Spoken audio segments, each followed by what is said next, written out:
आप सभी को सादर जय जिनेंद्र। आप देख रहे हैं आपका अपना लोकप्रिय YouTube शांतिनाथ चैनल।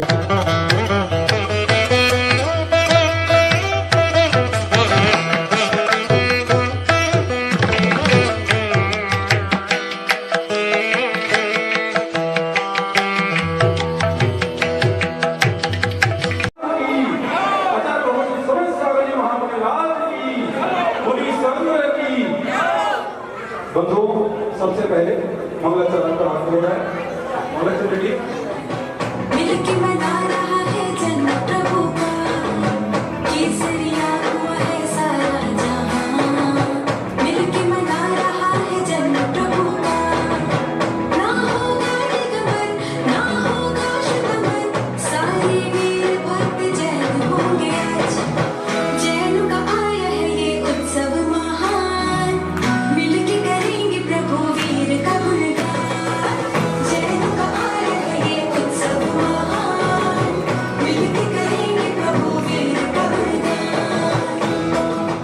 साधु स्वामियों और त्यागी भक्तियों पर कितने उत्सर्ग हुए और सभी ने सत्तापूर्वक सभी उत्सर्गों को सहा और समय समय पर जन कल्याण के लिए विभिन्न स्तोत्रों की रचना करी है।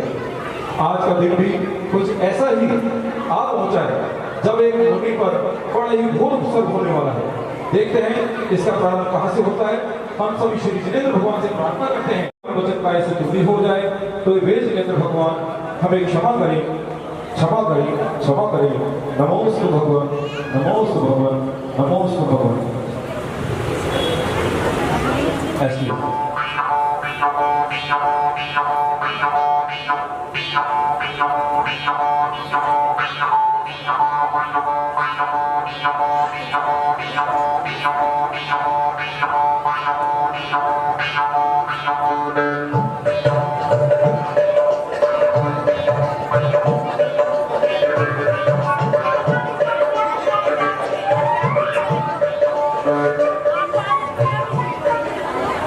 कितना समय बीत गया, यूं ही भटकते भटकते ना जाने हालात कब सुधरेंगे।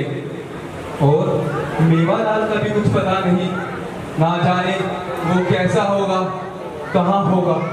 चलो उसे ढूंढता हूँ, देखता हूँ वो क्या कर रहा है। मेवालाल, ओ मेवालाल, अरे आपने देखा क्या मेवालाल को? आपने किसी ने नहीं, आपने? अरे भाई, मैं मेवालाल की बात कर रहा हूँ, खाने वाले मेवा की नहीं, काजू बादाम किशमिश की नहीं। पता नहीं कहाँ होगा वो, किस हालात में होगा। मेवालाल, ओ मेवालाल, ये आवाज किसकी है? जीवालाल की लग रही है। अरे ये तो जीवालाल ही है भाई, कैसे हो? अरे भाई मैं ठीक हूँ, तुम कैसे हो? जिंदा हो या निकल लिए? अरे भाई तुम्हें तो पता ही है, अब मैं क्या बताऊं कैसे हालात हैं, ना जीने के हैं ना मरने के। हाँ भाई तुम ठीक कह रहे हो, धोबी का कुत्ता, ना घर का ना घाट का, धोबी का कुत्ता। ठीक है भाई, परंतु याद रखना मैं इसका बदला अवश्य लूंगा। अरे नहीं नहीं भाई, क्या बात कर रहे हो? पहले ही हमारी बहुत दुर्दशा हो चुकी है, अब नहीं भाई। अभी तो कह रहा हूँ, इस दुर्दशा का बदला मैं अवश्य लूंगा, वो भी उस नगर सेठ धनंजय से। उस नगर सेठ धनंजय? हाँ वही नगर सेठ धनंजय। नाम मत लो उसका नाम सुनते ही मेरा खून खोलने लगता है। संभालो भाई संभालो, आया ना तुम्हें गुस्सा? तुम कह रहे हो नाम मत लो उसका, मेरे से उसका नाम भुलाया नहीं जाता, निरंतर जगता रहता हूँ। हाँ भाई ठीक है, मैं तुम्हारे साथ हूँ, बताओ क्या करना है? अभी तो कोई तरकीब नहीं है भाई, परंतु जैसे ही मौका मिलेगा मैं उसको छोड़ूंगा नहीं। हाँ भाई ठीक है, मैं भी तुम्हारे साथ हूँ। उस दुष्ट धनंजय ने हमें बैलों के अखाड़े में फिरवाया था, अब हम उसे वहीं फेंक कर बदला लेंगे। सही कह रहे हो भाई। हाँ भाई, अरे वो देखो, वो कौन बड़े राजकीय ठाट बाट से चला आ रहा है? राजसिंह घाट पर इस समय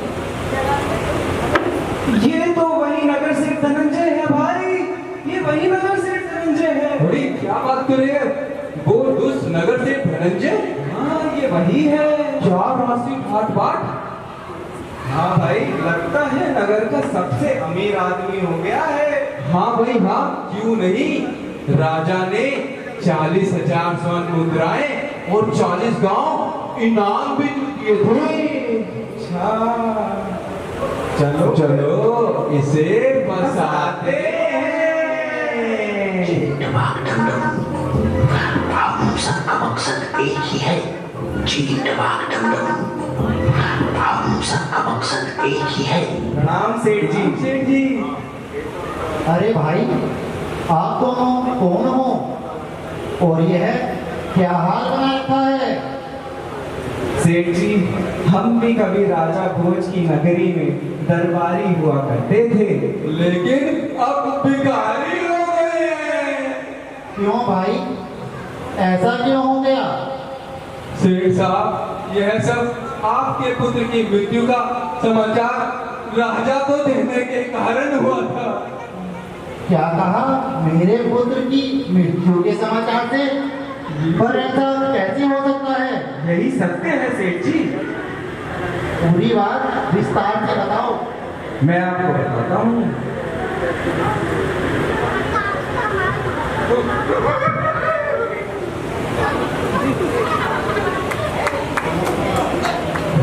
मुझे बड़ा अफसोस है भाई, मेरे कारण आप लोगों की यह हालत हुई। चलिए आप लोग मेरे घर चलिए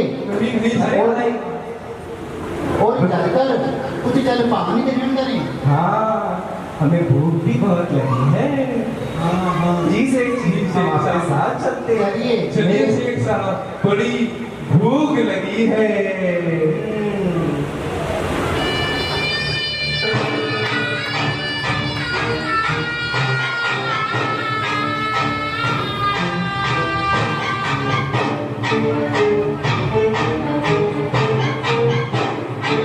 बोली देवादी देवादिनाथ भगवान की, चिंतामणि पार्श्वनाथ भगवान की। जो आग जल रही थी उसको नील कर दिया, जो आग जल रही थी उसको नील कर दिया, कागज को प्रेम ग्रंथ ने तस्वीर कर दिया। हिंसा को छोड़ सुनो अहिंसा पे आ गया। प्रधान जी, हिंसा को छोड़ सुनो अहिंसा पे आ गया। इतनी सी बात ने उसे महावीर कर दिया, इतनी सी बात ने उसे महावीर कर दिया। बोले विश्वपति महावीर। आज का नाटिका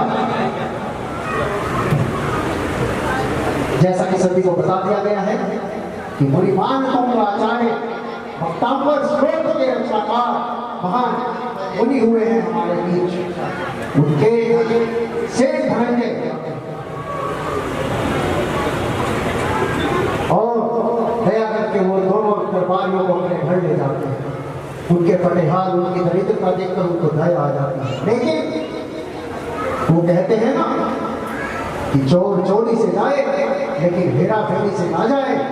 दोनों दरबारियों के खिलाफ षड्यंत्र रचने लगे और मन ही मन एक कुटिल योजना बनाने लगे।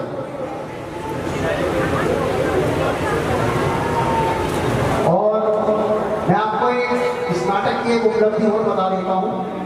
हम अभी पिछले माह झाजपुर सिद्ध क्षेत्र गए थे, अतिशय क्षेत्र है। तो वहाँ पर अपने इस नाटिका की भूमिका थोड़ी सी पूज्य श्री माता जी को बताई, स्वस्ति भूषण माता जी को। तो उन्होंने भी इस नाटिका को अपना आशीर्वाद, अपना स्नेह, अपना भरपूर सहयोग और उन्होंने इस नाटिका के बारे में कुछ शब्द रखे आशीर्वाद स्वरूप और अपना मंगल आशीर्वाद हम सभी को, हमारी पूरी टीम को, पूरे रामनगर जैन समाज को दिया। एक बार जोरदार तालियां।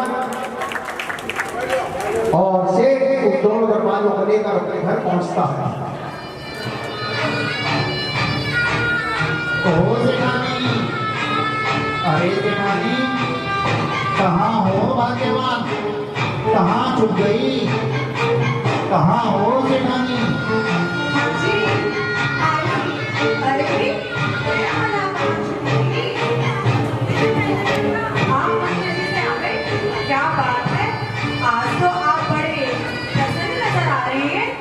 हाँ सेठानी, प्रसन्नता की तो बात ही है।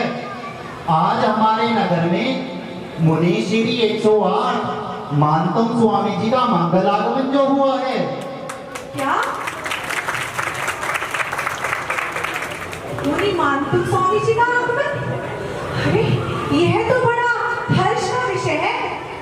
अरे मैं तो कहती हूँ, हाँ मैं तो कहती हूँ, हो जाती है वह धरा पावन, हो जाती है वह धरा पावन, जहाँ विचरण कर, जहाँ चरण गुरु के पड़ते हैं, जहाँ चरण गुरु के पड़ते हैं। अति सुंदर, अति सुंदर। और सुनो सेठानी, मैं अभी मुनि श्री के दर्शन करके ही वापस आ रहा हूँ। यह तो बहुत अच्छी बात है। मुनि श्री का स्वास्थ्य कैसा है?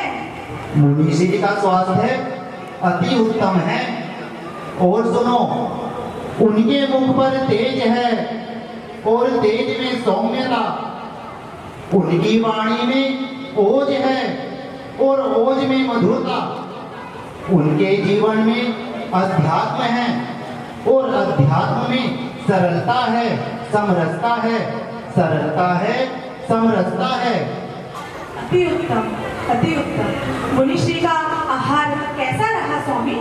मुनि श्री का आहार भी निर्विघ्न संपन्न हुआ है सेठानी।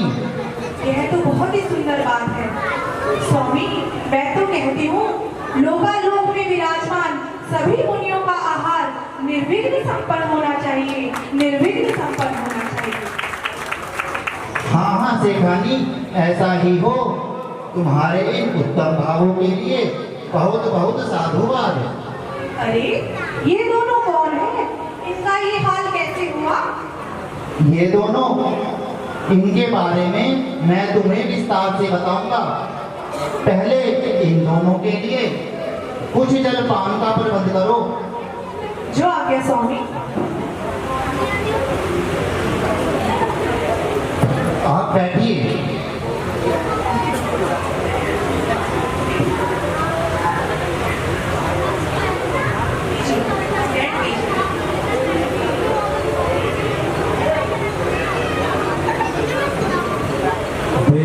ओ भाई, वही तो देख रहा हूँ, सोने के थाल, ये पास इतना राशि ठाट, इनका वैभव तो हमारे महाराज से ज्यादा लगता है। यही हमारे महाराज हो गए हैं। भाई हाँ, चलो इनसे कुछ बातचीत की जाए।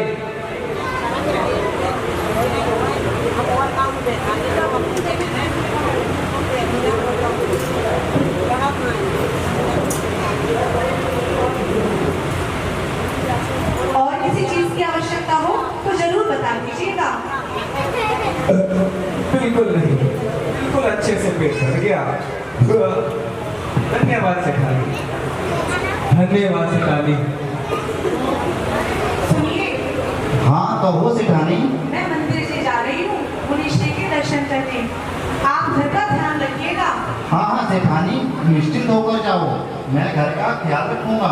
ध्यान में मत लीन हो जाना, घर का ध्यान रखिएगा।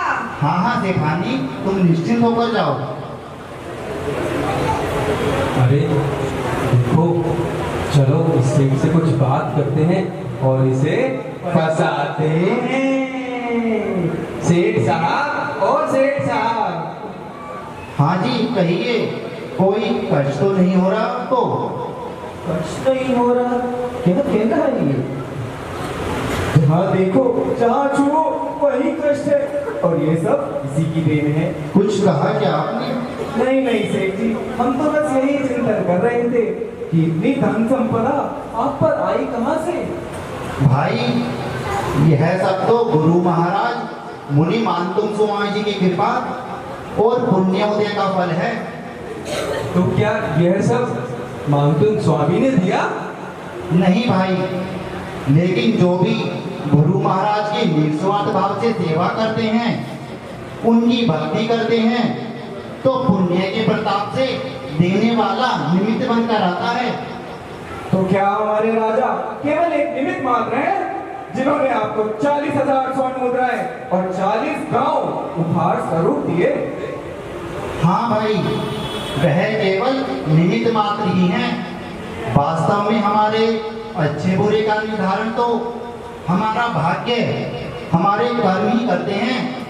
और जिस पर मुनि मानतम स्वामी जी की कृपा हो, गुरु महाराज का आशीर्वाद हो, उस पर तो बुरा समय भी अच्छा बनकर आता है। तो क्या वह कोई चमत्कारी पुरुष है? वह एक सिद्ध महात्मा है, उनके लिए कुछ भी करना असंभव नहीं है। तो क्या वह चमत्कार हमें भी दिखला सकते हैं? नहीं भाई, वह कभी भी किसी के भी कहने पर चमत्कार नहीं दिखलाते। तो क्या वह चमत्कार राजा को भी नहीं दिखाएंगे? नहीं दिखलाएंगे, चाहे वह राजा ही क्यों ना हो। लगता है बस गया। ठीक है सेठ जी, अब आप हमें आज्ञा दीजिए। आपसे मिलकर बहुत अच्छा लगा। ठीक है, किंतु कुछ भी आवश्यकता हो तो मांगने में संकोच ना करें। जी सेठ साहब, आपको मिलना जुलना लगा ही रहेगा। प्रणाम। प्रणाम। हम सबका मकसद एक ही है।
मैं तुम दोनों की सूरत भी देखना नहीं चाहता। मान्यवर, आप हमारी बात तो सुन लीजिए, उसके बाद आप चाहें तो इसे धक्के देकर बाहर निकाल देना। मैंने तुम दोनों की बात पहले भी सुनी थी, लेकिन इसका फतोर वह धनंजय नगर का सबसे बड़ा सेठ बन गया है। अब तो राजा भी उसी की सलाह से राजकार्य करने लगे। मान्यवर, आप हमारी बात सुनिए तो आपका मान सम्मान भी बढ़ेगा और उस नगर से धनंजय को राजा कठोर दंड भी देगा। तुम दोनों ने पूर्व भी यही कहा था, लेकिन जानते हो ना इसका परिणाम क्या हुआ? राजा द्वारा मान सम्मान, उपहार, विशिष्ट राज दरबारी का पद, 40,000 स्वर्ण मुद्राएं और तो और 40 गांव की धरोहर से धनंजय को सम्मानित करा गया। क्या इतना भी काफी नहीं जो फिर हमारा अपमान कराने चले आए हो? हे मान्यवर, इस बार अगर हमारी बात का परिणाम नहीं निकला तो आप हमें मृत्यु दंड दे देना। अच्छा, तो बताओ क्या कहना चाहते हो? हे कविश्रेष्ठ, आज हम प्रातः ही नगर से धनंजय के घर गए थे और आपको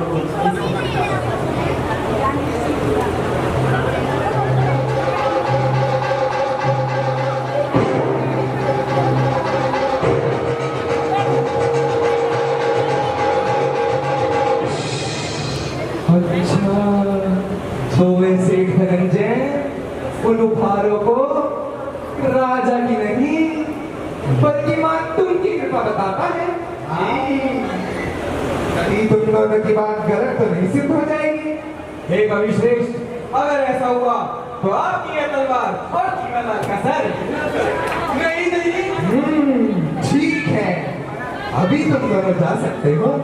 कल समय से दरबार में हुइयां बदल कर पधारना, तब ये बात राजा को बताऊंगा और तुम दोनों को अपनी स्वीकृति देनी होगी। जी मान्यवर, हम कल सुबह अवश्य उपस्थित हो जाएंगे, हुलिया बदल कर। ठीक है, अब तुम जा सकते हो। जी मान्यवर, वो हुलिया बदल था ना।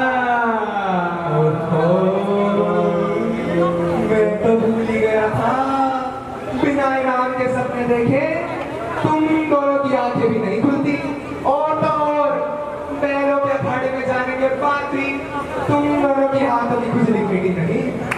ये लो अपना इनाम, लो लो, ये लो अपना इनाम। और अब जाओ, कल समय से हुलिया बदल कर पहुंच जाना दरबार में।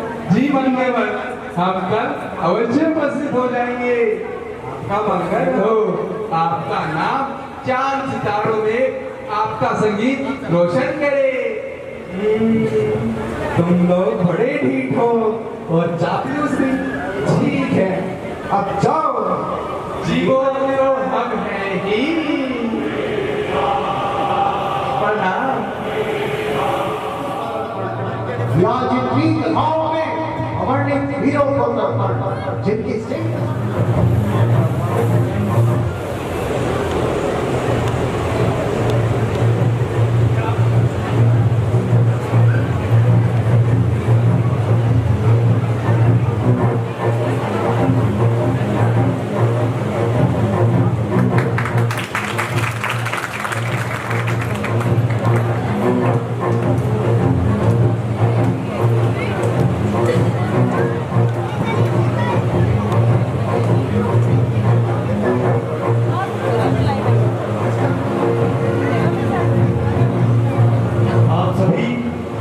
अपने आंसू पर विराजमान हो जाइए।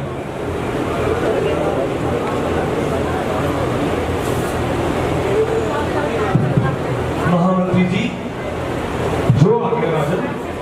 राज्यसभा की कार्यवाही प्रारंभ की जाए। हे राजन, सर्वप्रथम आपको चोरी नरेश गांगे और चालक नरेश कैलक जैसे शत्रुओं पर एक साथ विजय पाने के उपलक्ष्य में समस्त नगरवासियों और राज्यसभा की ओर से बहुत बहुत शुभकामनाएं। धन्यवाद महामंत्री जी। यह विजय केवल हमारी नहीं, अभी तो समस्त नगरवासियों की है।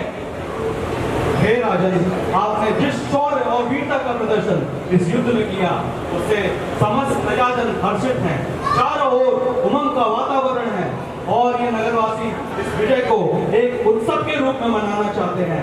आपसे विनती है कि हमें अनुमति देकर सबको अनुग्रहित करें। अवश्य। इस उत्सव पर समस्त नगरवासियों का संपूर्ण अधिकार सिद्ध है। राजकोष, राज भंडार के द्वार खोल दिए जाए, नगर में उत्सव की घोषणा कर दी जाए, उत्सव का आयोजन हो।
अति सुंदर, बहुत सुंदर।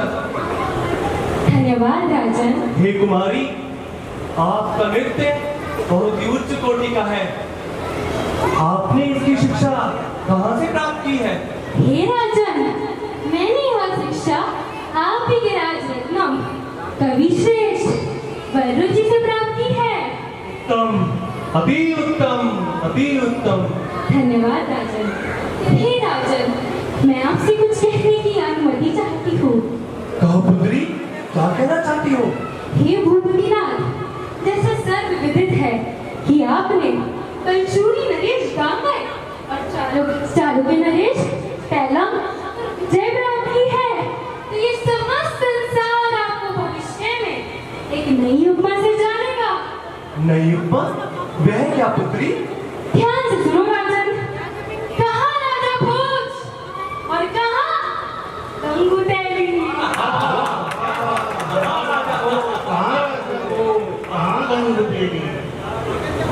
वाह, हे पुत्री, आप कौन हैं? कृपया अपना परिचय दें। हे राजन, मैं आप ही की सभासद सेठ सुदत की पुत्री मनोरमा हूँ। वाह वाह वाह, सेठ सुदत जी, महाराज की जय हो। हम आपकी पुत्री से मिलकर अत्यंत प्रसन्न हुए।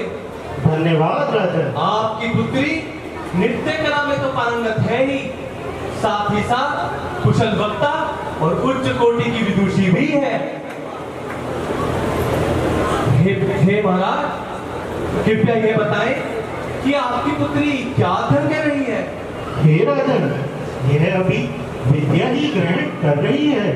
इसने अभी नाममाला श्लोक ही कंठस्थ करे हैं। नाममाला ग्रंथ? यह कैसा ग्रंथ है और किसने की है इस ग्रंथ की रचना? हे राजन, यह एक बहुत ही उच्च कोटि का ग्रंथ है। इसमें अनेक शब्दों के पर्यायवाची शब्दों का उल्लेख किया गया है, अर्थात एक ही वस्तु के अनेक पर्यायवाची शब्दों का एक लघु शब्दकोश है। और हे भूपति, इसके रचयिता और कोई नहीं, आप ही की राज्यसभा के परम आदरणीय विशिष्ट सभासद से धनंजय हैं। से धनंजय एक उच्च कोटि के कवि तो नहीं, साथ ही साथ साधवान विद्या में भी पारंगत है। और हे राजन, से धनंजय के विषय में आपसे बेहतर भला और कौन जान सकता है, क्योंकि जब विषपहार स्त्रोत की रचना हुई थी तब आप भी तो उस महान क्षण के साक्षी बने थे। आप सत्य कहते हैं सेठ साहब, हम आज भी उस दिन को नहीं भूलते। अरे और अधिक क्या कहें, युद्ध क्षेत्र में जैसे जैसे हम उस ग्रंथ का उच्चारण करते जाते थे, वैसे वैसे हमारे सम्मुख खड़े शत्रु रूपी विष बैल का सर्वनाश होता जाता था। हे राजन, मैं कुछ कहने की अनुमति चाहता हूँ। कहिए कालिदास जी, क्या कहना चाहते हैं? हे राजन, अगर आप उचित समझे तो क्यों ना इन कुमारी की परीक्षा ले ली जाए। आखिर पता तो चले इन्होंने इस ग्रंथ का कितना अभ्यास करा है। अभी लेते हैं, अभी हम इस बालिका की परीक्षा लेते हैं। हे कुमारी मनोरमा। जी नरेश। हे कुमारी, हमें यह बताइए, इस नाममाला ग्रंथ में कितने श्लोक हैं? हे राजन, इस नाममाला ग्रंथ में लगभग 255 श्लोक है। हम ये चाहते हैं कि आप किसी ऐसे श्लोक का वर्णन करें जिनमें राजाओं के नाम आते हों। जो आज्ञा राजन। हे राजन, अब मैं इस ग्रंथ के 5वें, 6वें एवं 7वें श्लोक का वर्णन करने जा रही हूँ, जिनमें राजाओं के नाम वर्णित है। भूमिर्भू पृथ्वी पृथ्वी गहरिमेति नीमहि धरव सुमति धात्री क्षमा विश्वभरावनिः वसुधधरिणी शोणीष्मा धरित्रीशतिश्च कुम्भिनी लोलवरा चौर्णी जगति गौरव सुंदरा तत्पर्याय धर्मशैलस् तत्पर्याय पतिर्नृपः तत्पर्याय विद्रुहो वृक्षः शब्दमन्यं च योजयेत्। हे राजन, इस श्लोकों में यह वर्णित है कि अब पृथ्वी के 27 नाम होते हैं, और अगर इन्हीं 27 पृथ्वी के नामों के आगे भू लगा दिया जाए तो वहाँ 27 वृक्षों के नाम बन जाते हैं। परंतु हे राजन, अगर इन्हीं 27 पृथ्वी के नामों के आगे पति शब्द जोड़ दिया जाए तो वे राजाओं के नाम 27 नाम बन जाते हैं। इस प्रकार भूपति, भूमिपति, शोणिपति आदि अति सुंदर, बहुत सुंदर, अद्भुत ये श्लोक का अनुवाद सहित वर्णन किया है। आप अवश्य ही साधुवाद की पात्र हैं। ये लो पुत्री, अपना पुरस्कार ग्रहण करो और अपने गुरुओं का नाम ऊंचा करो। धन्यवाद राजन। हे राजन, अब मैं आपसे जाने की अनुमति चाहती हूँ। कल्याण हो पुत्री। हे सेठ धनंजय, महाराज की जय हो। हम धन्य हो गए। आप जैसे सलीखे विद्वानों से हमारी यह नगरी फल फूल रही है। धन्यवाद महाराज। हम सभी जिनेंद्र भगवान से आपकी कुशलता और मंगल की कामना करते हैं। हे सेठ साहब, आपने जिस प्रकार इस नाम वाला ग्रंथ का वर्णन किया है, उसके बाद आपने समस्त मानव जाति पर और समस्त लेखन जगत पर एक बहुत बड़ा उपकार किया है। आप अवश्य ही साधुवाद के पात्र हैं। ये लीजिए सेठ धनंजय जी, अपना पुरस्कार ग्रहण कीजिए। आपका मंगल हो राजन।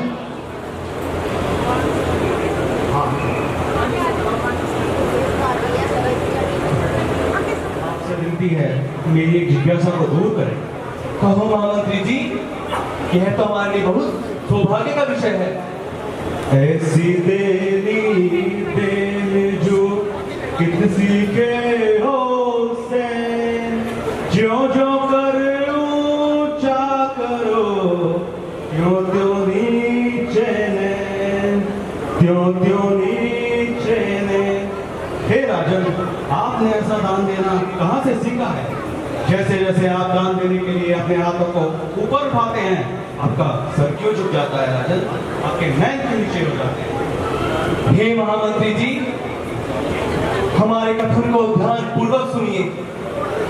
देनहार कोई और है, देनहार कोई और है, भेजत जो दिन में, लोग भरम हम पर करे, तासो नीचे नैन, तासो नीचे नैन। हे महामंत्री जी, इसका अर्थ है देने वाला तो कोई और है, अर्थात वह ईश्वर, वह परमात्मा ही दिन रात भेज रहा है। हम और लोग यह समझते हैं कि हम दे रहे हैं, राजा दे रहा है, और यह सोचकर हमें शर्म आ जाती है और शर्म से हमारी नजरें झुक जाती हैं। अद्भुत राजन, अद्भुत, बहुत बहुत साधुवाद। सभी वाह करके रखते हैं कि सेठ धनंजय को राजा द्वारा सम्मानित किया जाना कालिदास जी को अच्छा नहीं लगता और मैं अपनी बात को रख देता हूँ। हे राजन, मैं कुछ कहने की अनुमति चाहता हूँ। कहिए कालिदास जी, क्या कहना चाहते हैं? हे राजन, इन बड़ी धनंजय की बात छोड़ो, इन्हीं के गुरु महाराज मान तुमको बुलाकर मेरा शास्त्रार्थ करवा दीजिए। अभी दूध का दूध और पानी का पानी हो जाएगा। सुना है वे बहुत बड़े चमत्कारी पुरुष हैं। क्या वे भी उच्च कोटि के विद्वान हैं? हे राजन, वह उच्च कोटि के विद्वान है या नहीं, यह तो शास्त्रार्थ के बाद ही पता चलेगा। सुना है वे यही रामनगर स्थित नगर उद्यान में ठहरे हुए हैं, और वैसे भी सेठ धनंजय का कहना है कि आज इनके पास जो कुछ भी है वह इनके भाग्य और गुरु महाराज की कृपा से ही है। राजा तो केवल निमित्त मात्र है। हम केवल निमित्त मात्र हैं? जी हाँ राजन, सेठ धनंजय का यही कहना है। कल प्रातः इन्होंने ही यह बात दोनों दरबारियों को अपने मुख से कही थी। जीवालाल मेवालाल। जी महाराज। क्या यह सत्य है? जी महाराज, यह सत्य है, और उन्होंने तो ये भी कहा था कि स्वामी चमत्कारी पुरुष है, उनके लिए कुछ भी असंभव नहीं है। सेठ धनंजय जी महाराज। आप भी इस विषय पर अपना कर्तव्य स्पष्ट कीजिए। जी राजन, यह सत्य है, बिना कर्मों के उदय के किसी भी पाप या पुण्य के फल की प्राप्ति नहीं होती। किंतु यह भी सत्य है महाराज, किसी भी जीव को भगवान सुख या दुख नहीं देते। सुख और दुख की प्राप्ति तो केवल कर्म फल से ही प्राप्त होती है। और इसके लिए कोई ना कोई निमित्त बनकर अवश्य आता है।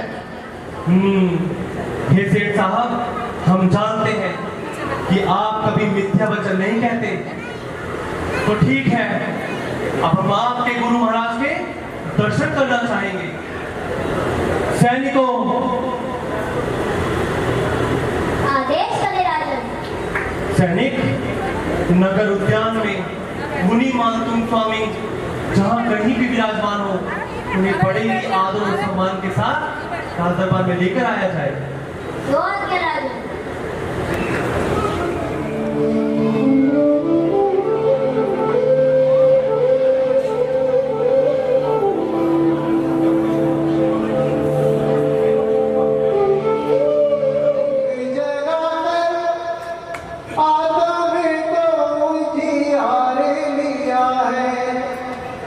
कोई नहीं है तुम सब दूजा, ये सबने स्वीकार लिया है। दुनिया का हर माना तज पर वेश दिगंबर उतार लिया है। यूं लगता है फिर से धरा पर वीरा ने अवतार लिया है। यूं लगता है फिर से धरा पर वीरा ने अवतार लिया है। कोई बुरी मान तुमको चलेगी।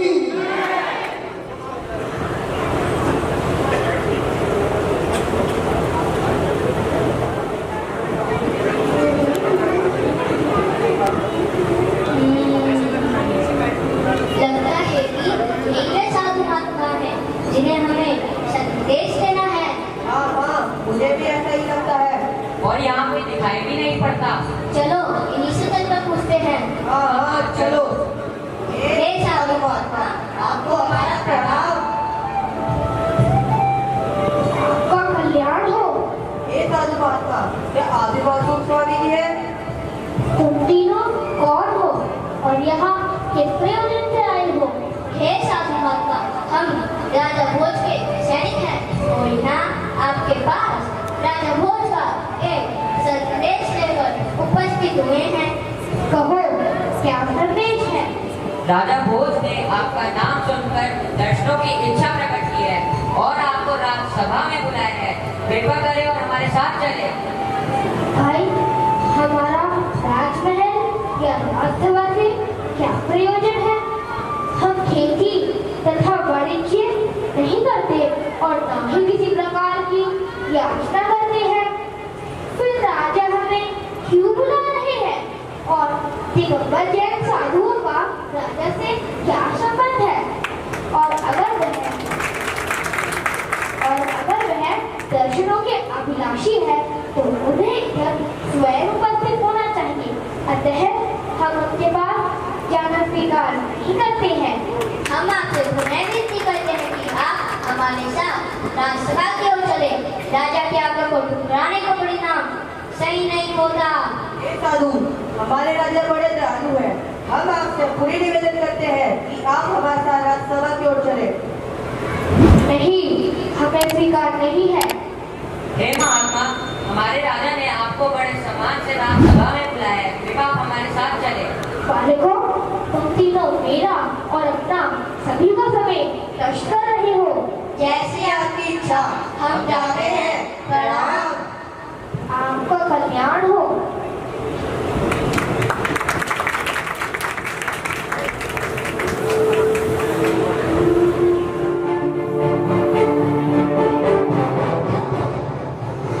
सैनिक, कहो क्या समाचार लाए हो? कहाँ है वो मानतुम मुनि?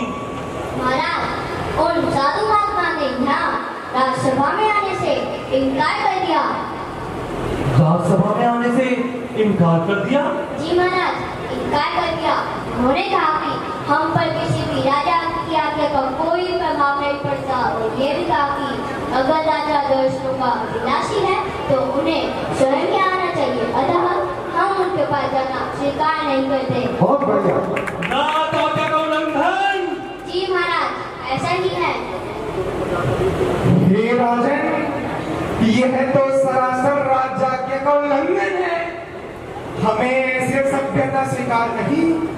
हे राजन, यह जानकर जनता में आक्रोश फैल जाएगा कि राज्याज्ञा का उल्लंघन हुआ है। और तो और, अगर इस विषय में कोई कठोर कार्रवाई नहीं की गई तो जनता ने अंकुश उठेगी। हे राजन, मैं आपसे निवेदन करता हूँ कि इन कथित महात्मा को पकड़कर बुलवा लिया जाए। जी राजन, जी महाराज। आप ठीक कहते हैं कालिदास जी। सैनिकों, आदेश करें राजन। जाओ और उन साधु को पकड़कर बंदी बनाकर हमारे समक्ष उपस्थित करो। जो आज्ञा राजन। हे राजन, यह हम क्या कर रहे हैं राजन? ऐसा ना करें, यह धर्म नियम के विरुद्ध है। ऐसा धर्म ना करें राजन, ऐसा धर्म ना करें। अनर्थ हो जाएगा राजन। आपसे विनती है, आप ही अपना कठोर आदेश वापस ले लें। और कुछ सुनना नहीं चाहते। सैनिकों, आज्ञा का पालन हो। जो आज्ञा राजन।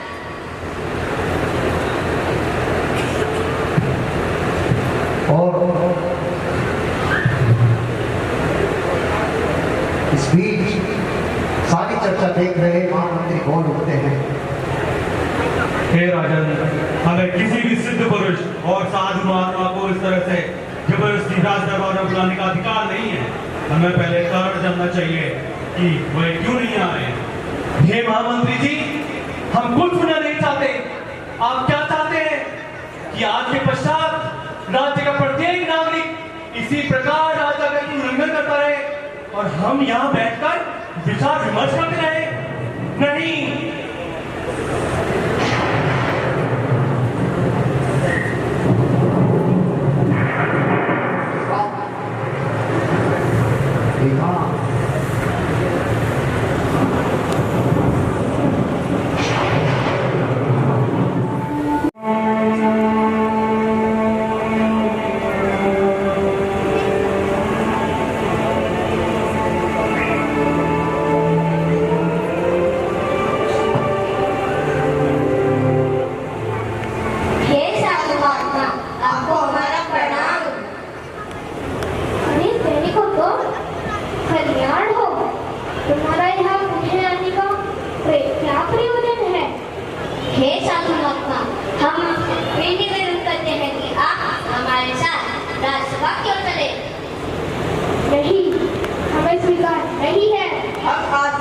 अंतिम बार अनुरोध करते हैं कि आप हमारे साथ ना चलने की हट ना करें।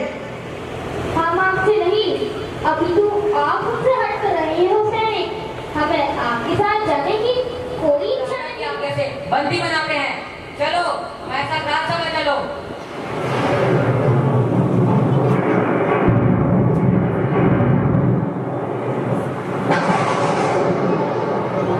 तभी बिजली चमकती है और आकाशवाणी होती है। हे परिवार, आपको इन सैनिकों के साथ जाना चाहिए। किंचित कोई महान कार्य होने को जा रहा है। परिवार, आप इन सैनिकों के साथ चले जाएं।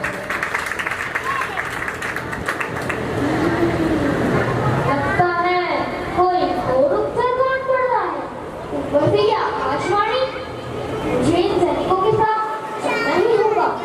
बताओ सैनिकों, कहाँ चलना है?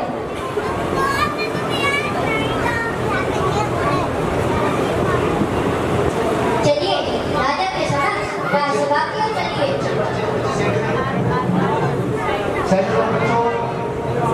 बच्चे यही छोड़ दो। ठीक है, चलिए। ये साधु महात्मा, क्या आपका कोई सामान साथ ले चलना है क्या? हाँ, यह मेरी कुछ किताबें, कलम और दवात है। यह ले चलो। सैनिक, तुम मिलकर ये सारा सामान साथ ले चलो। अवश्य।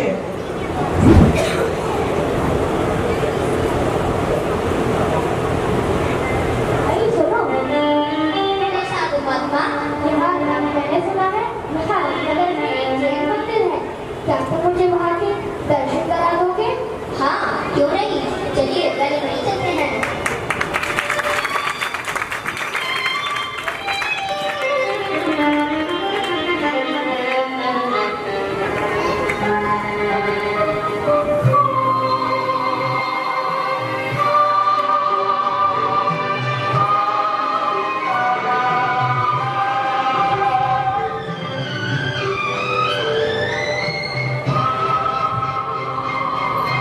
चलते हुए जीवन की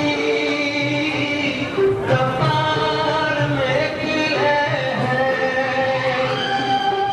सैनिक, क्या समाचार आए हो? महाराज, हम आपके आदेश अनुसार उन साधु महात्मा को बंदी बनाकर ले आए हैं। कहाँ है वे साधु महात्मा? महाराज, वे आ रहे।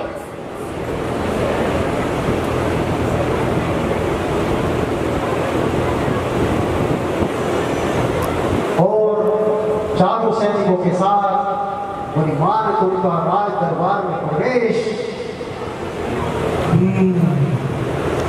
हे साधु महात्मा, हम क्षमा चाहते हैं, किंतु आपके द्वारा की गई राज आज्ञा के उल्लंघन के कारण हमें इस प्रकार आपको राज दरबार में बुलवाना पड़ा। हे राजन, आप अपना प्रयोजन बताएं। हे महात्मा, हमें यह ज्ञात हुआ है कि आप बहुत ही चमत्कारी पुरुष हैं और उच्च कोटि के विद्वान हैं। हम चाहते हैं कि आप हमारे राजा के राजकवि श्रीमान श्री कालिदास जी के साथ शास्त्रार्थ करें अथवा कोई चमत्कार दिखाएं जिससे हम आपको यहाँ से स्वतंत्र कर सकें। हे राजन, जैन साधु कोई मनोरंजन की वस्तु नहीं होते। जय हो। वे तो अनंत ज्ञान का सागर होते हैं। साधु को तो मीठे पानी का कुआं जानना चाहिए, जहाँ पर प्यास बुझाने के लिए स्वयं आता है। किंतु तुम्हारा उद्देश्य क्या करना नहीं, अभी तो सिर्फ चमत्कार देखना है। इसलिए ना हम शास्त्रार्थ करेंगे और ना कोई चमत्कार दिखलाएंगे, क्योंकि चमत्कार का साध्य प्रदर्शन करने वाले जैन साधु नहीं होते हैं।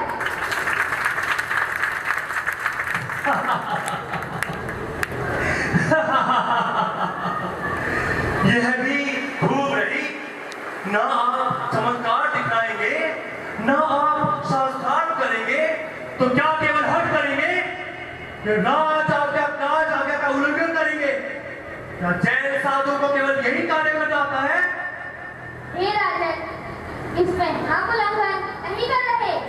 अभी तो सत्य तो यह है कि आपको अहंकार के जहरीले दर्द ने डस लिया है और काल रूपी नाचट आपके मुकुट पर आ बैठा है।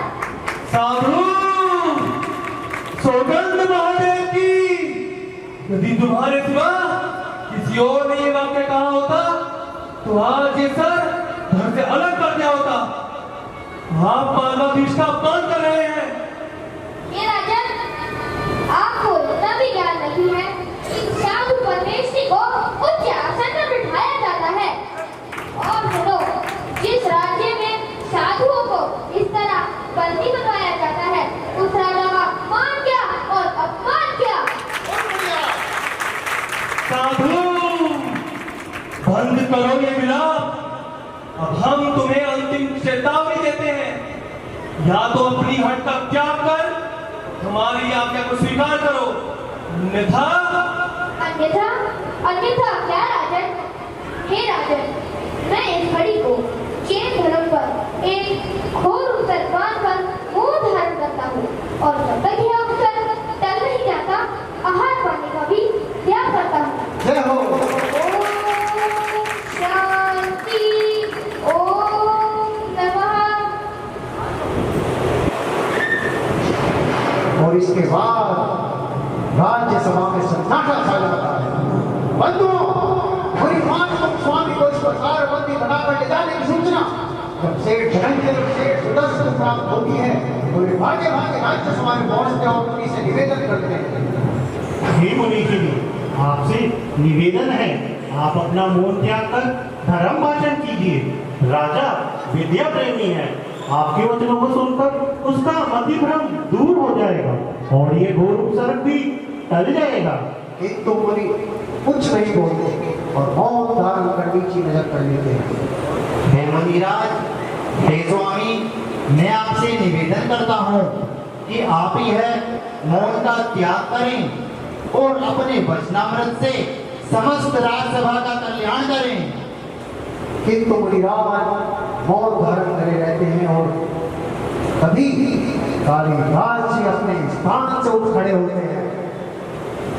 हे राजन, इतने सभासदों के निवेदन के पश्चात भी इन साधु महात्मा ने अपना मौन नहीं तोड़ा। यह सरासर आपका अपमान है।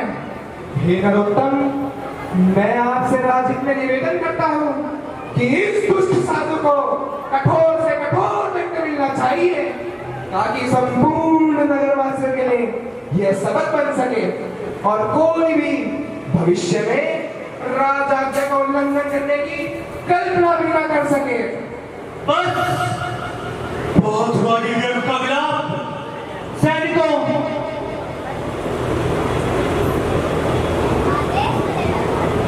आदेश करे राजन। ले जाए धरण्य साधु को और ले जाकर बेड़ियों हथकड़ियों से जकड़कर काल कोठरी में डाल दो। वहां पर 48 ताले लगा दिए जाए। हम भी देखते हैं कि इस साधु का हट कब तक नहीं टूटेगा और इसका मोल कब तक नहीं टूटेगा। जो आज्ञा राजन।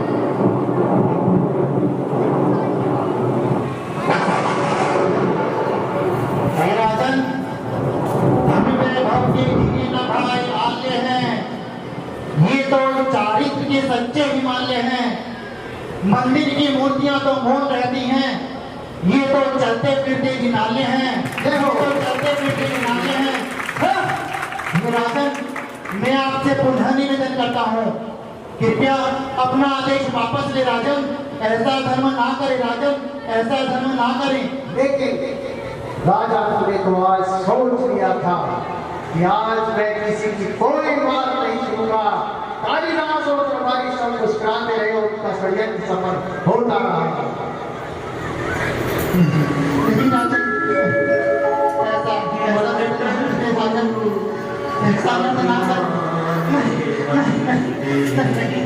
ऐसा ना कर। ऐसा ना करे। ऐसा ना करे राजन। ऐसा ना करे। लगाओ।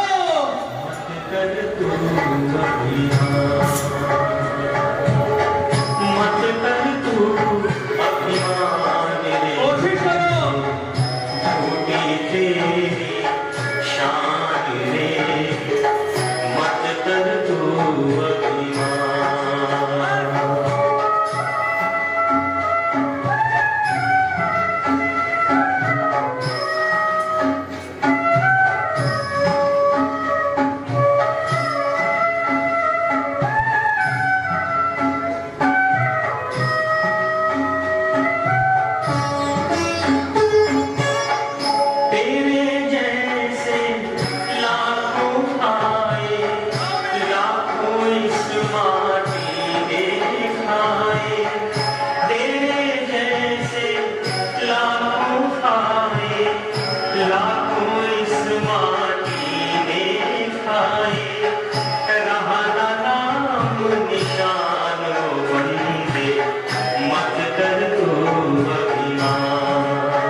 वहीं पर पुरी को बेड़ियां पहनाने का प्रयास करते रहे और बेड़ियां बार बार नीचे गिरती रही, किंतु बार बार बेड़ियां गिर रही थी। आखिरकार बेड़ियां पहनाकर वो चलते चले और उन सैनिकों के जाने के बाद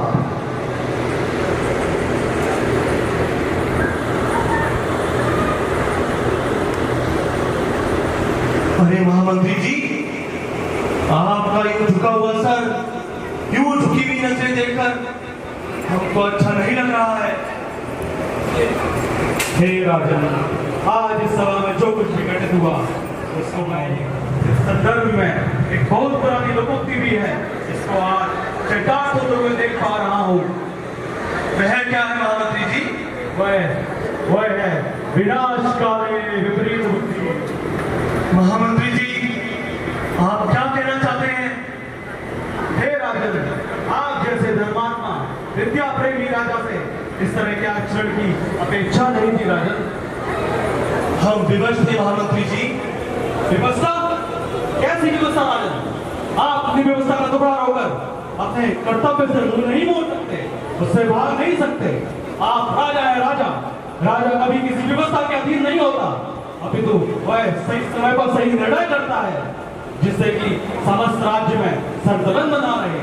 क्या आप नहीं जानते राजन, एक राजा के कर्मों का समस्त फल उसकी प्रजा को भोगना पड़ता है, चाहे वो उसका सत्कर्म हो या उसके द्वारा किया गया कोई अधर्म। हे राजन, आज लगता है आपने स्वयं अपने राजधर्म की मर्यादा का उल्लंघन किया है। महामंत्री रोहन, आप अपनी सीमाओं का उल्लंघन कर रहे हैं। क्षमा करें राजन, क्षमा करें, किंतु आज आपकी ऊंची आवाज मेरी आवाज को दबा नहीं पाएगी। एक मंत्री का कर्तव्य होता है अपने राजा को समझ कर जैसे त्याग कर दिया है। हे राजन, आपके द्वारा यह किया गया अधर्म, यह कुकृत्य वो युवा तक याद रखा जाएगा। आज जो घटना इस सभा में घटित हुई, कल को इस नगर के हर चौराहे पर घटित होगी और हम सभी मात्र मूक दर्शक बने देखते रहेंगे, क्योंकि यह प्रजा तो बड़ी बोली है, सिर्फ राजा का आचरण अनुसरण करना ही जानती है।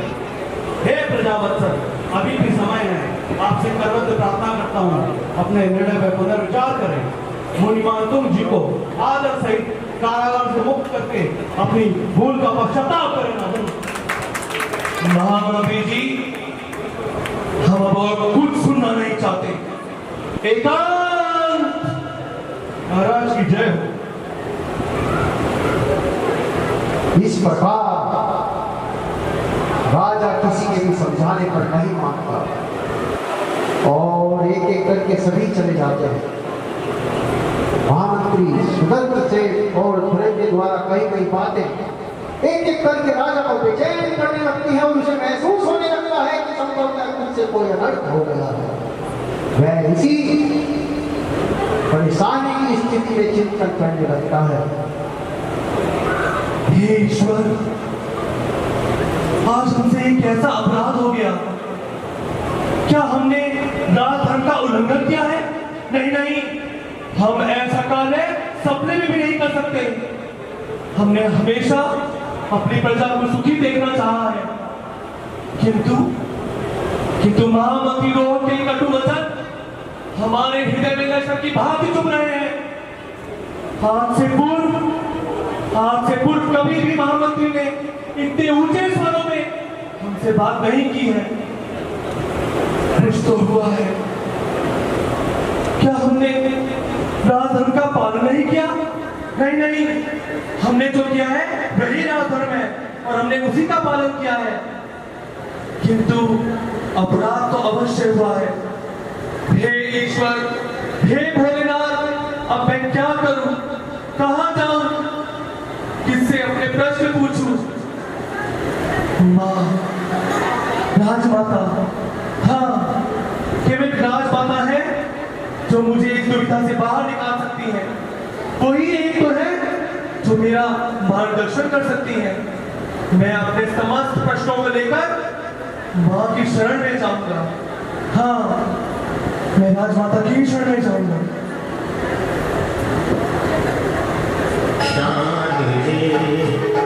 मत कर तू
चीख रहे हैं जैसे बहुत बड़ी कोई अनुभूति हो गई हो।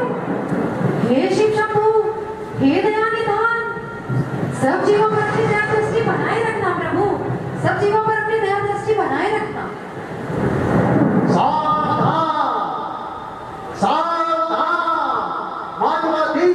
राजा भोज राजमाता सावित्री देवी से पहले महल में प्रवेश कर रहे हैं।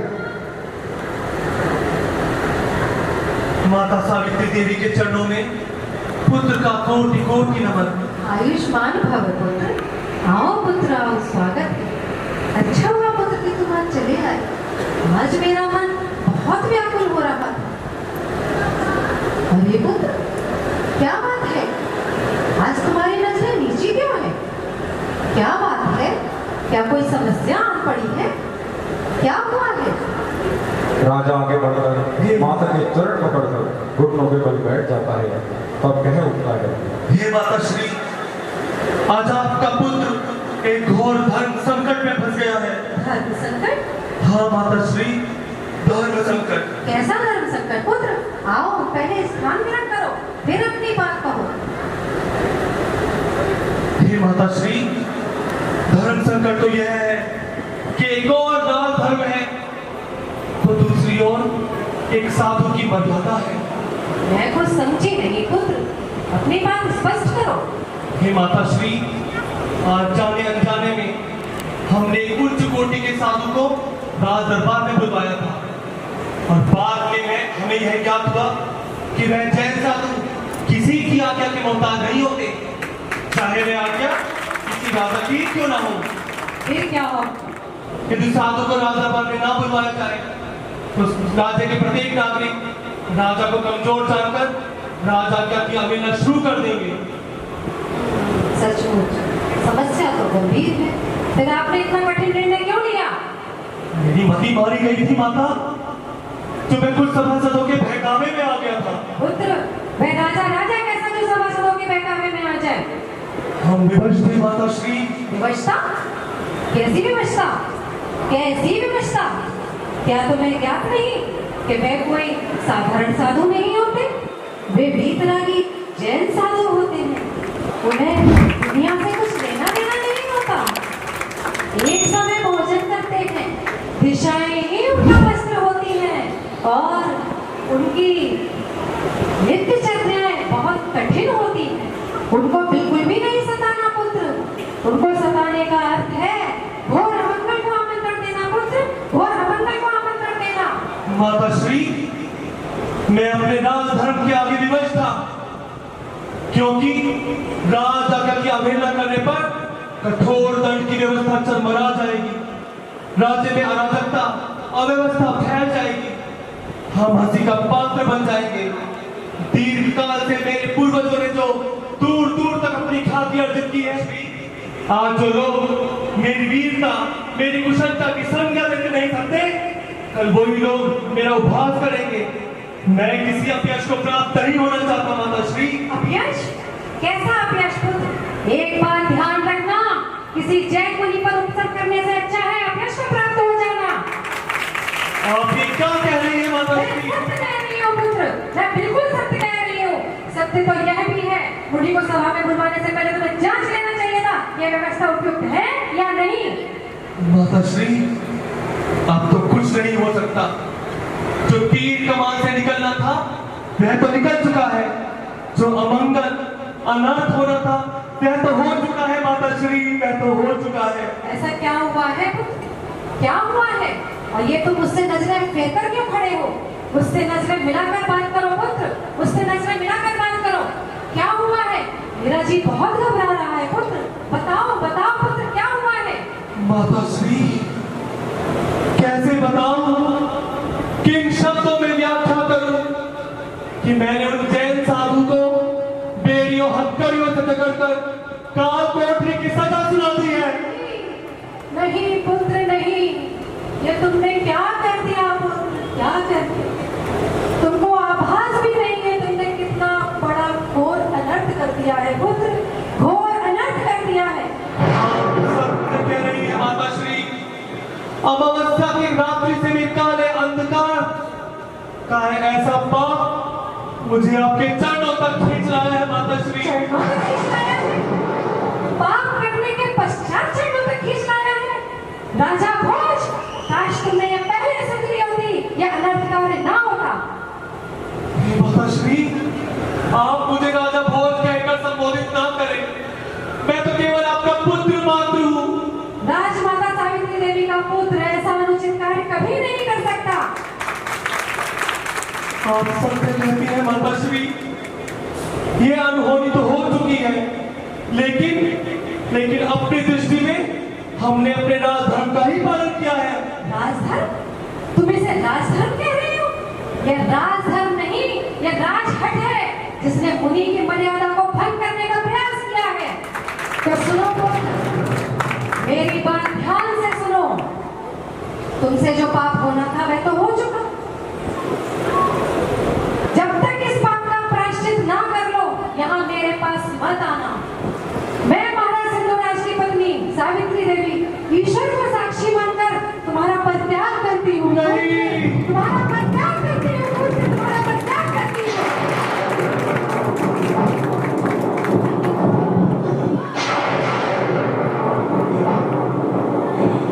मेरा त्याग मत कीजिए माता श्री, मेरा त्याग मत कीजिए। पुत्र पहले हूँ, यदि आपने मेरा त्याग कर दिया तो मैं ऐसे राजपाट, वैभव, राजभोग का क्या करूंगा? आपके सिवा मुझे यह संपूर्ण पृथ्वी शमशान की भांति दिखाई जान पड़ती है। आप तो मेरा श्वास हो माता श्री, आप मेरा श्वास हो। मेरा परित्याग मत करो माता श्री। मुझे ऐसा कठोर दंड मत दीजिए, मुझे अपने से विमुख मत कीजिए माता श्री। मुझे क्षमा कीजिए माता श्री, मुझे क्षमा कीजिए। क्षमा मुझसे क्यों मांगता है मूर्ख? जाकर उन जैन साधु से क्षमा मांग। यदि तुम अपनी माता को पुनः पाना चाहते हो तो जाकर पहले अपने अपराध का प्रायश्चित करो। तुमने मेरी कोख को लज्जित करा है। राजा भोज, मैं अब तुम्हारा मुख भी नहीं देखना चाहती। मैं जा रही हूँ राजा भोज, मैं जा रही हूँ।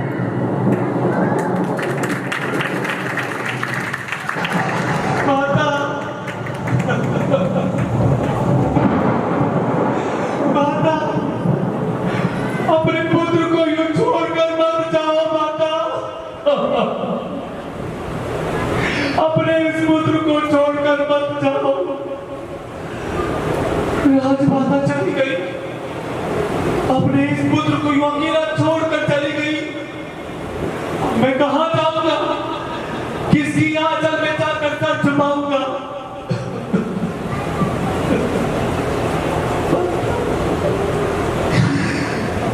माता कहती है गुरुवर से जाके क्षमा मांगो। किस मुंह से मैं गुरुवर के समक्ष जाऊं?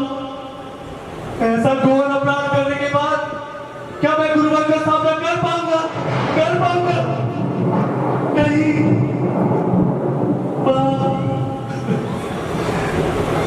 जाते जाते माता श्री मुझे सही राह पर छोड़कर गई है, जिनेंद्र भगवान की राह पर छोड़कर गई है। मैं जाऊंगा, मैं अवश्य जाऊंगा। मैं उन गुरुओं के गुरुवर जिनेंद्र भगवान की शरण में जाऊंगा।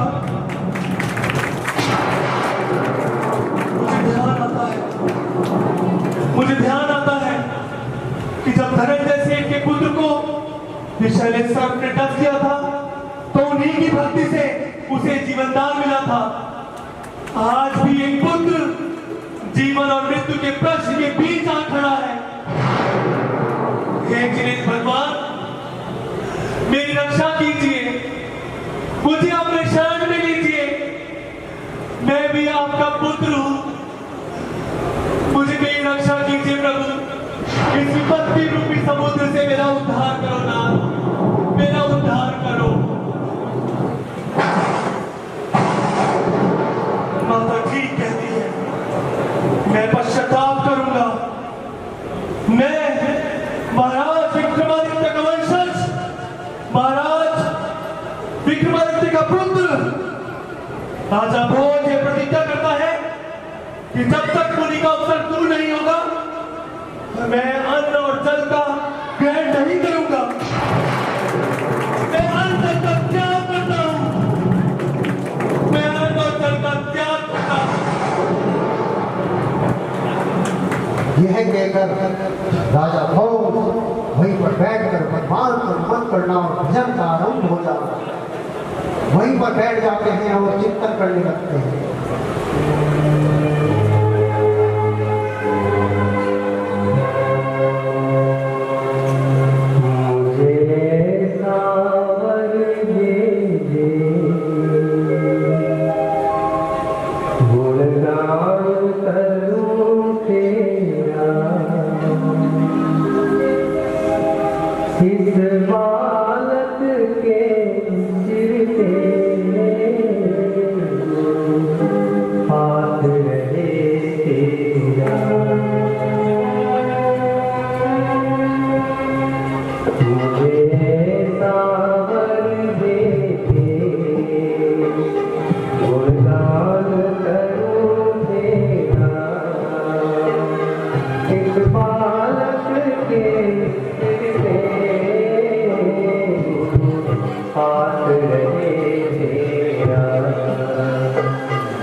प्रभु, जितने भी शांत एवं सुंदर परमाणु तुम्हारी देह से आकर्षण बनी हुई है, वह परमाणु निसंदेह जगत में उतरे ही थे।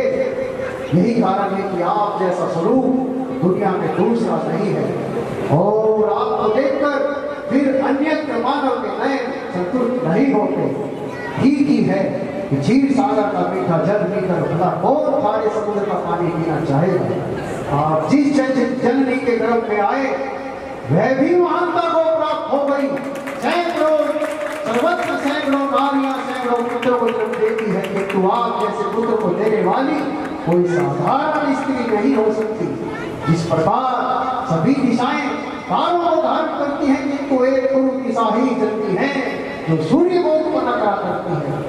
हे प्रभु, आपका महत्व तो सूर्य और चंद्र से भी बढ़कर है। यह दोनों तो राहु से ग्रसे जाते हैं, अस्त भी होते हैं, बादलों से भी ढके जाते हैं, किंतु आपका तेजोमय प्रकाश तीनों के समान तेज पुंज है, जिससे बड़े काल की वायु भी नहीं उठा पाती। हे प्रभु, देवांगनाएं भी आपके मन में विकार उत्पन्न नहीं कर सकती।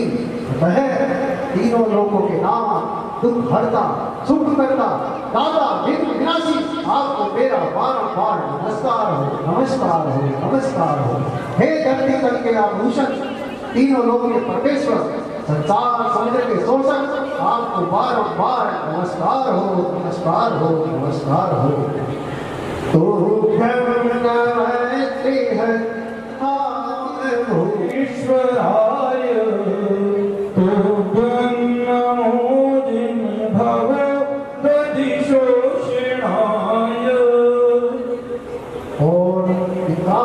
श्रृंखला में आगे बढ़ते हुए मणिमान तुंग स्वामी ने उन महान काव्यों की रचना करी जिसे हम सब लोग भाई श्लोक के नाम से भी जानते हैं। और वह काव्य 45वां साल भीषण दलोदर भार श्याम पुरदास च्युत जीविताशा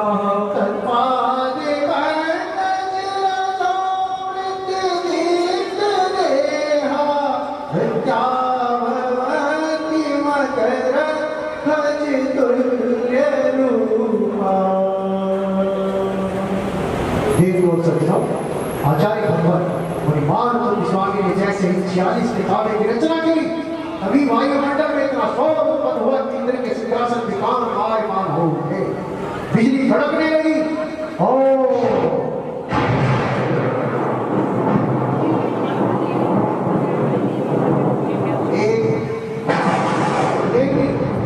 उत्पन्न हुई समस्त तारों को तोड़ गिराया और आचार्य भगवान को समस्त बंधनों से मुक्त कर दिया।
और इस प्रकार श्री जिनेंद्र भगवान की स्तुति करते हुए मणिमान तुंग स्वामी ने 48 काव्यों की रचना कर दी और ध्यान मग्न हो गए।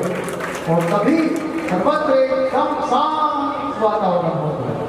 मुनि श्री ने ध्यान हटाकर जब स्वयं को बंधन मुक्त देखा तो वह स्वर्ग को टाला जानकर बाहर एक ऊपर शिला पर आकर बैठ गए। जब बाहर द्वारपालों ने सैनिकों ने यह दृश्य देखा, वह भागकर राजमहल जा पहुंचे और राजा को सारी सूचना दी। तभी राजा राजमाता सहित सभी दरबारी भी वहां पहुंचे। उन्होंने मुनि श्री की बहुत अनुमोदना करी, क्षमा भाव करा और राजा को बहुत आश्चर्य हुआ। अरे भाई, ये मानतुंग स्वामी बाहर कैसे आ गए? हाँ भाई, ये मानतुंग स्वामी बाहर कैसे आ गए और इतने भारी भारी ताला पड़ता है। और ये देवी कौन है? हाँ भाई, लगता है हमें राजा जी को जाके सूचना देनी चाहिए। हाँ भाई, सुनो सैनिक, तुम यहीं रहो, हम दोनों जाकर राजा को सूचना दे के आते हैं। हाँ ठीक है, मैं यहीं रुकता हूँ।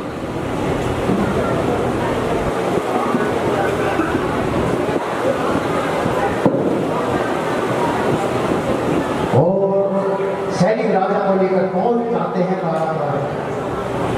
अरे और पीछे पीछे सभी लोग। ये हम क्या देख रहे हैं? साधु महाराज काल कोठरी से बाहर बैठे हैं। ये कैसे संभव है? और ये ताले कैसे टूट गए? जिन तालों को बड़े बड़े दिग्गज सूरमा हिला तक न पाए, वो पृथ्वी पर फूल की भांति पड़े हैं। ये बेड़ियां कैसे टूट गई? आश्चर्य है। इसका अर्थ है सैनिक सत्य कह रहे थे, अवश्य यहाँ कोई वज्रपात हुआ है। अरे ये देवी कौन है? उनसे ही पूछते हैं।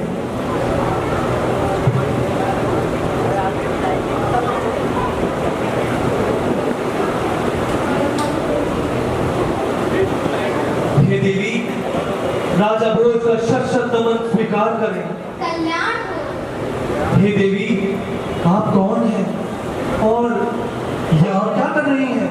हे राजन, मैं श्री आदि प्रभु की अधिष्ठात्री शासन देवी चक्रेश्वरी हूँ और आज शासन के प्रभाव से इंद्रों का सिंहासन भी डोल गया था।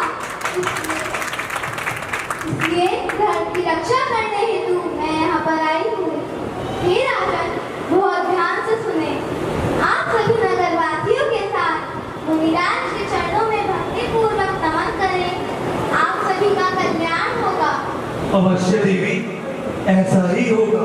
तो हे राजन, अब मेरा कार्य समाप्त हुआ, अब मैं जाती हूँ। आपका बहुत बहुत धन्यवाद हो देवी। राजा भोज का शत नमन स्वीकार करें। कल्याण हो। नमोस्तु मुनिराज, नमोस्तु मुनिराज, नमोस्तु।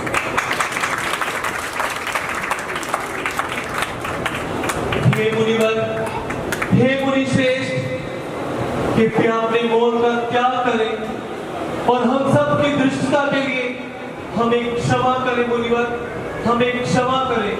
सभी क्षमा याचना करते हैं, किंतु मुनिराज तो ध्यान में मग्न मौन है। राजा बार बार विनय करता है, किंतु मुनिराज का मौन धारण रहना और यह देखकर राजा उदास हो जाता है। तब सेठ धनंजय आते हैं। हे राजन, आप उदास ना हो, मुनिराज तो बहुत ही दयालु हैं। आइए राजन, मुनिराज के चरणों में बैठकर हम सभी उनसे विनती करते हैं। आइए राजमाता, आप भी आइए। आपका बहुत बहुत उपकार है सेठ साहब।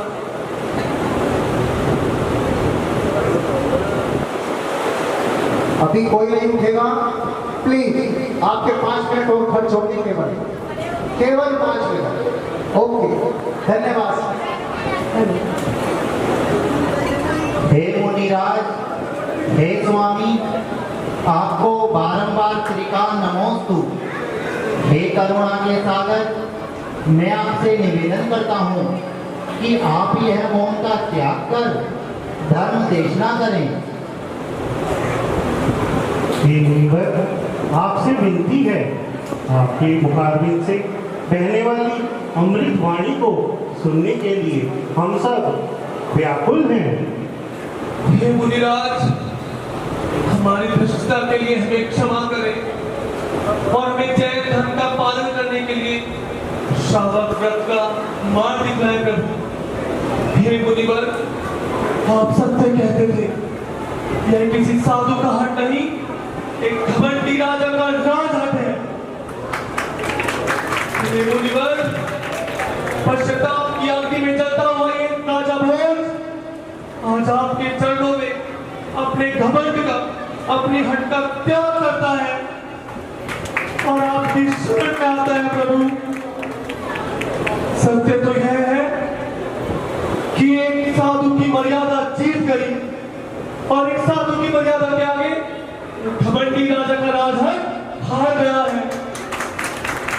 तभी मुनिराज अपनी आंखें धीरे से खोलते हैं और राजा से कहते हैं, आप सभी का कल्याण हो। हे राजन, आप अपने मन में शोभ उत्पन्न ना करें, क्योंकि इस स्तोत्र की रचना तो होनी ही थी। आपके द्वारा मति भ्रम और दुष्प्रभावना यह सब होना नियति में लिखा ही था। आप इस महान कार्य के निमित्त बने, आपका कोई दोष नहीं है। आपके चरणों में कोटि कोटि नमोस्तु नमोस्तु नमोस्तु। मैं सावित्री देवी अपने संपूर्ण परिवार और संपूर्ण नगरवासियों के द्वारा की गई अभद्रता के लिए आपसे क्षमा याचना करती हूँ। हे राजमाता, आप ही राजन को क्षमा कर उन्हें पुत्र के रूप में स्वीकार करें। हे गुरुश्रेष्ठ, आपका आदेश सिरोधार्य है, किंतु आपको कैसे पता चला कि मैंने राजा भोज का अपने पुत्र रूप में परित्याग कर दिया है? हे राजमाता, आप कैसे भी ध्यान ना दें। अभी तो इस काव्य की रचना हुई है, उस काव्य का प्रसार करें। हे मुनिश्रेष्ठ, इस काव्य का नामकरण क्या होगा? हे राजमाता, हे राजन, आप सभी ध्यान से सुने। यह है सर्वदुःखहारी, विघ्न विनाशक, रिद्धि मंत्रों से गर्वित श्री आदिनाथ स्तोत्र के नाम से लिखो जाना जाएगा। किंतु रचना का प्रथम अक्षर भक्तांबर होने के कारण अगले कई युगों तक यह श्री भक्तांबर स्तोत्र के नाम से प्रचलित होगा। भक्तांबर शब्द का क्या अर्थ है? हे राजन, यूं तो इसका अर्थ देवों की भक्ति के द्वारा है। अगर कोई इसका तपन सरस्वती और संयम से करे तो यह भक्तों को भी देवी बना सकता है। आपका बहुत बहुत उपकार है मुनिवर। आपका कल्याण हो राजन। ये मुनिवर, मुझे धर्मी कालिदास को भी क्षमा करे मुनिवर, क्योंकि आपको मेरी ही दुर्भावना से कष्ट पहुंचाता। मुझे क्षमा करे मुनिवर, क्षमा करे। मन में कोई भी कल्पना करो कविवर, तुम अपने गाने और संगीतों से जन जन का कल्याण करो। नमोस्तु गुरुवर, नमोस्तु गुरुवर, नमोस्तु। कल्याण हो।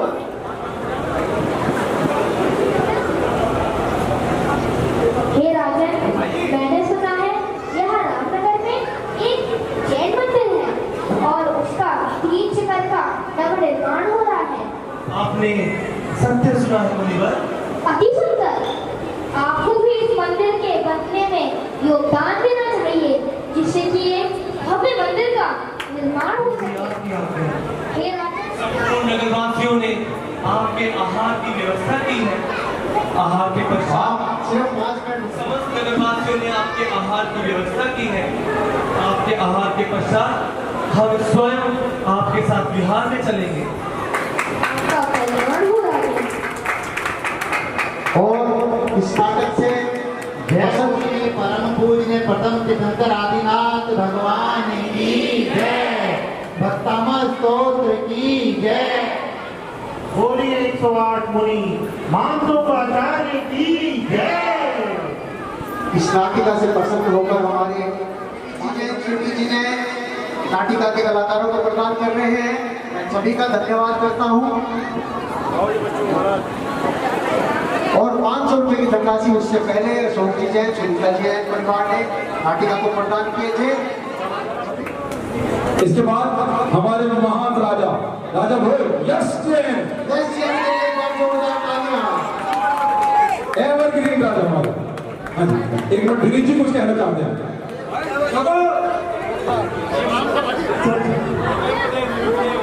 ये जो मंचन में हम सबने देखा है ना, मैंने भी पहले भी कहा था, पिछली बार भी कहा था कि ये मंचन हुआ था।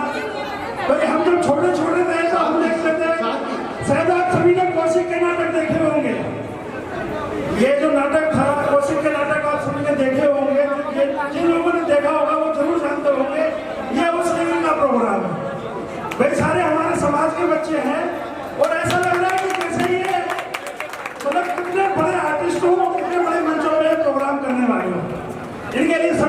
बहुत बहुत शुभकामनाएं।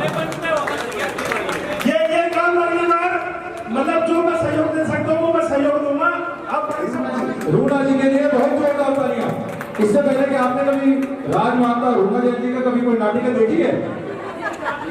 नहीं देखी हो तो आज आप तृप्त हो गए। इनके घर में भाग्य लक्ष्मी भी आई है। जोरदार तालियां। सेठ धनंजय कमल जैन जी, कमल जैन सेठ धनंजय के रूप में। हाँ जी, जोरदार तालियां। सेठानी, सेठानी कहाँ छुप गई? पूजा जैन, सेठ सुदर और वास्तव में सुदीप जैन, जोरदार तालियां। कुमारी मनोरमा, कुमारी कहाँ हम कुमारी? कुमारी गिरिमा जैन, कालिदास, अरे भाई कालिदास कहाँ है रे? आ जाओ। देखो आज सबकी ताली एक तरफ और इस बच्चे के लिए बिल्कुल अलग एक तरफ। एक कभी हाथ उठे ना, इस बच्चे ने लाइव परफॉर्मेंस दिया आपको हारमोनियम पे। लाइव आपके घर में कोई बच्चा है जो लाइव परफॉर्मेंस दे सके इतने बड़े समाज में? बेस्ट पार्ट ऑफ द नाटक हमारे प्रिंसिपल कहना है, बेस्ट पार्ट ऑफ द नाटक। मैंने आज तक किसी बच्चे का नहीं देखा था। मेरा बंदा खाली 2 मिनट का कराऊंगा, लेकिन देखने के बाद मैंने कहते जितनी तेरी इच्छा उतना कर ले, तो 7 मिनट में जाके ब्रेक लग रहा। ये बहुत जोरदार ताली है। मोहित जैन, दरबारी मोहित जैन, देखो यहाँ भी हाथ, इनकी तो इनाम देख के सबने देखे मेरा आग भी नहीं खुलती। रिदम जैन, इसके बारे में एक बात बताता हूँ। पहले दिन इस बच्चे को जब मैंने इसकी रिहर्सल कराई तो मैंने इसे रिजेक्ट कर दिया था बाहर। ये घर जाके भूल गया। सैनिक विद्यालय देखिए, बल्मीकी नगर समाज से भी बच्चे यहाँ आ रहे हैं करने। सोचिए आपका रामनगर जैन समाज कहाँ जा रहे हैं, दूर दूर से लोग आपके यहाँ पे आ रहे हैं करने। प्रहरी सचिन जैन, ये हमारे प्रहरी भी हैं, हमारे कोषाध्यक्ष भी हैं, हमारे रामनगर के, और साथ साथ ये साजिंदे भी हैं कालिदास के दरबार के, सचिन जैन जी, और यही कार्यकारिणी है। हाँ अच्छा, और अब एक इनाम इस नाटक की आंसू भर के कैसे खाऊं, इस नाटिका के लिए उन्होंने कितना सफर करा है, कितनी बार मुझे ढूंढकर रखा मैं नहीं जानता, लेकिन नाटिका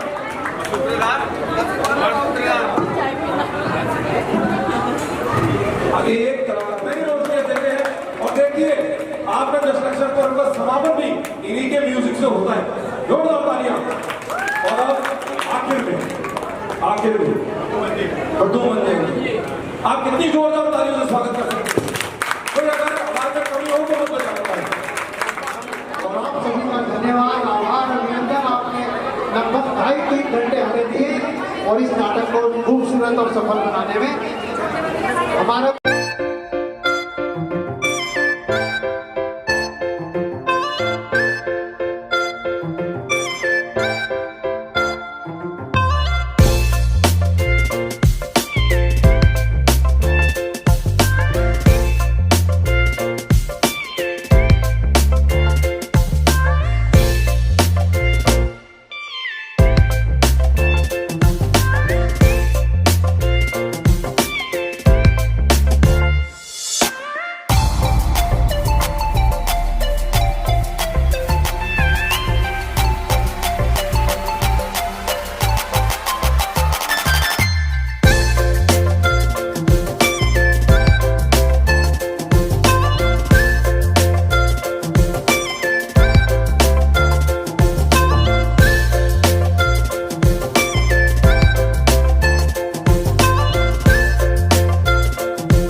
चैनल को अभी सब्सक्राइब करें व इस वीडियो को लाइक, कमेंट व शेयर अवश्य करें।